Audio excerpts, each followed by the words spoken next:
Hello, and thank you so much for tuning into the program today. I'm your host here on Health Professional Radio. My name is Neal Howard.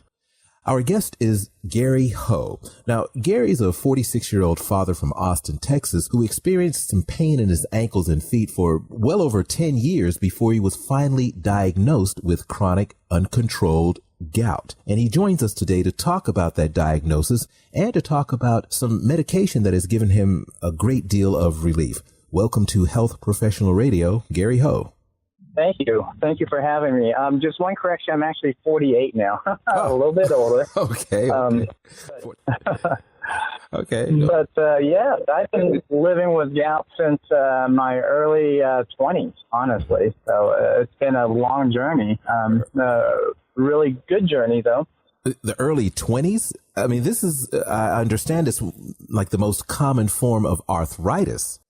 But you were burdened with this condition in your early 20s. So what was going on? So there's about 8 million, I think, that are suffering from gout right now. I was just lucky enough to have it run in my family, so it came on me at an early age. Honestly, I remember just walking around on campus, and then my ankle just started swelling up. I went to the doctor, I remember, and he looked at my ankle, and I told him, I said, I do have a history of gout. It could be a gout flare-up. And I specifically remember him looking at me and laughing, and he says, "You are just too young for gout. Were you playing soccer? Were you doing something?" I said, "No, I was just walking, and it just flared up." So that is when I experienced my first flare-up, and it was painful. Felt like a major, I twisted my ankle at that time, a bad sprain. I could not explain it. So that's my first onset. Did the doctor take x-rays or anything like that to confirm that there was no broken bone or no sprain, or just assume that because you were young and too young for gout that it had to be something, a stress-related condition, right? You got it. They figured I was young. I didn't understand what I was talking about, and they thought it was just stress-related. I did some type of activity. They did not do any x-rays. They just kind of felt around. They saw the swelling, and they did not consider gout as something, that was happening to me.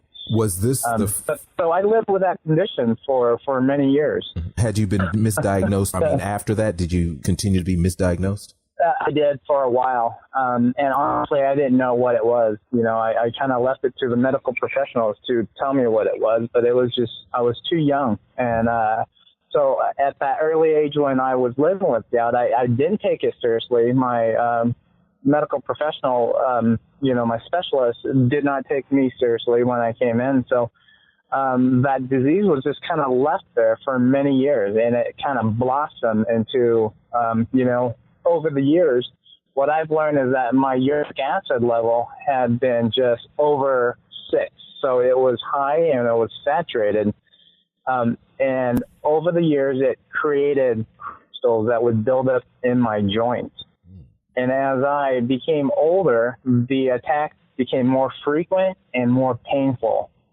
And ultimately, it was honestly about five years ago that I got to a stage of life where I was completely debilitated.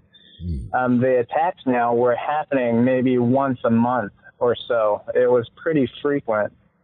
And it would last for about a couple weeks at a time.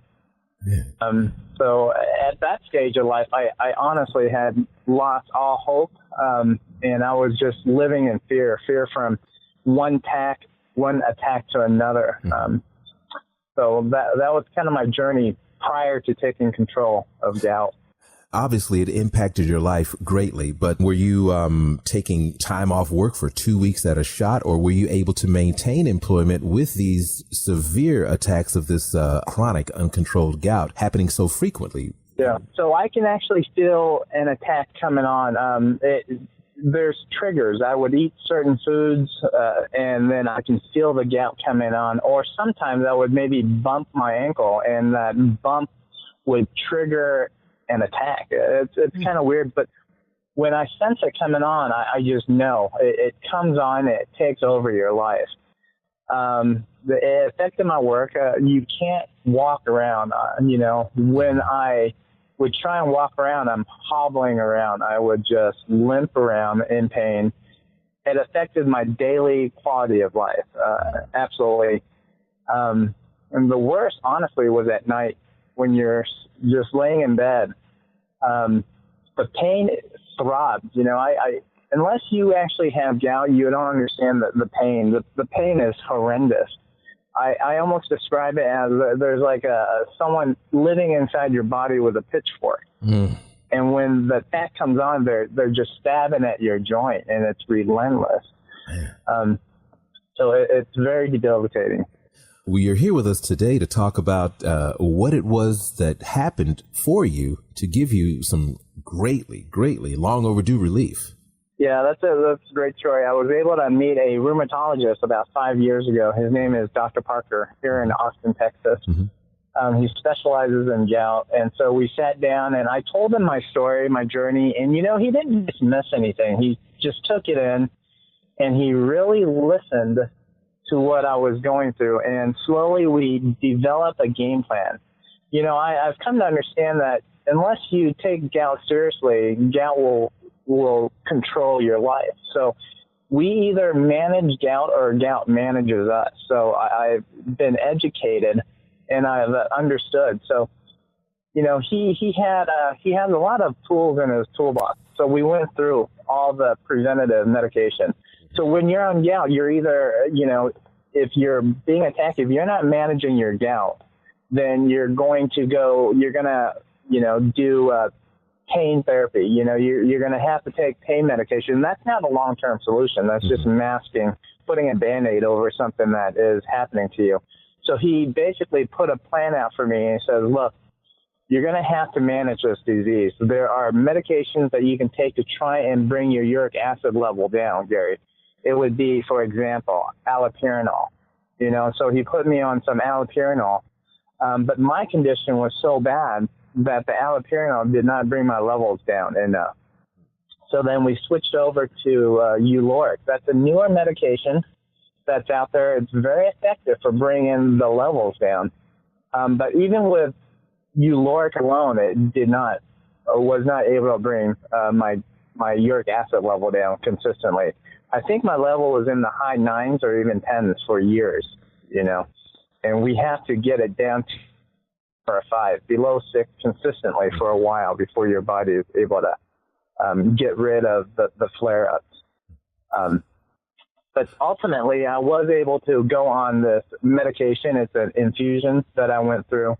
And for me personally, it did give me a new lease on life. So that was a good experience. But I would encourage the people out there who are listening, if you are suffering with gout, you really need to speak with a professional. You need a rheumatologist. And what was this infusion that ultimately brought you this relief? What was the name of that? The name it's called KRYSTEXXA. Mm-hmm.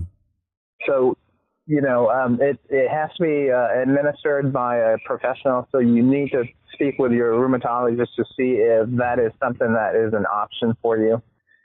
For me personally, it did bring my uric acid level down consistently for about, 9 months to a year. Okay. It basically reset my body. Right. And that's what we want to happen. And so with my doctor and I, we were able to bring my uric acid level down to I've been living with gout after the infusion and the therapy for about 5 years now. At this time in my life, I can actually take preventative medication. So I take Uloric daily, religiously, and my levels have been consistently at 4 to 5. So it's been a great journey. Mm-hmm. KRYSTEXXA. Now, it gave you some much-needed relief. Were there any side effects that you would like to tell our listeners about to either be on the lookout for, or were they not that big a deal? So, again, I'm not a medical professional, but for me personally, the neat thing was that my rheumatologist did not, mask anything. He basically told me, look, as we go through this, you have to understand that as your uric acid level drops and the body starts to get rid of the crystal that have been building up in your body, you're going to experience more flare-ups. And so one of the byproducts for me while going through this therapy was I actually experienced more flare-ups. So the treatment was about 9 months for myself. And during that time, the flare-ups were bad. They were painful. And my rheumatologist was almost like a cheerleader. He was like, Gary, look, this is normal. This happens, the fight, you're going to go through it. We're going to have to climb this hill, but once we get on top of the hill, it's going to be a better ride for you. There are definitely side effects. And that's why you really need to speak with a professional to see if this is something that is an option for you. But, some people might not need this.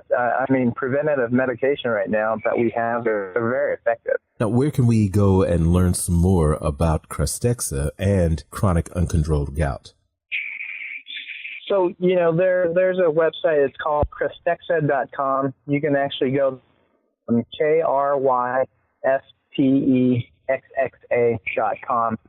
You can go to that website. You can read more about the medication. You can actually also go to that website and find a rheumatologist. They have the ability to link you up with a specialist in your area. I've started a support page for people that suffered with gout through Facebook. We have a support page. If you want to join us and ask questions and talk with other people that suffer with gout, it's called the Gout Support Group of America. The Gout Support Group of America on Facebook, right. The Gout and then you'll be able to ask questions. Great. Well, I thank you so much. A fascinating story, and I'm glad that you finally came upon some relief after so many years, of suffering with this debilitating, uncontrolled gout. It's been a pleasure, Gary. Thank you. You've been listening to Health Professional Radio. I'm your host, Neal Howard, with Gary Ho. He's a father from Austin who experienced pain in his ankles and feet for over a decade before finally being diagnosed with chronic uncontrolled gout. Transcripts and audio of this program are available at healthprofessionalradio.com.au and also at hpr.fm. You can subscribe to this podcast on iTunes, listen in, and download at SoundCloud. And be sure to visit our affiliates page when you visit us at hpr.fm.